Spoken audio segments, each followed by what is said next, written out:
Democratic U.S. Senate candidate Graham Platner responding now to new investigative story about him and his ex-girlfriends published this afternoon by the New York Times. The article describes how 3 of the women, in the Times words, found his behavior occasionally intimidating and disturbing.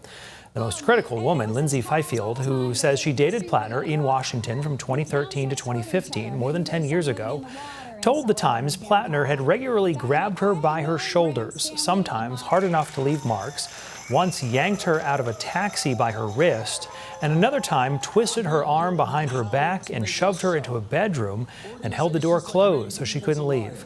The Times reported Platner strongly disputes any claims of physical intimidation or altercations.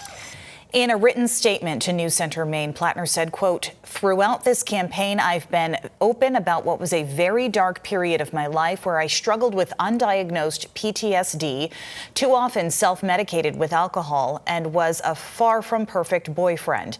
I take responsibility for all of that and wish I had been better. Any characterization beyond that is false and I believe politically motivated. I'm not proud of who I was then, but I am proud of the work I've done since and the movement we are building in Maine," end quote.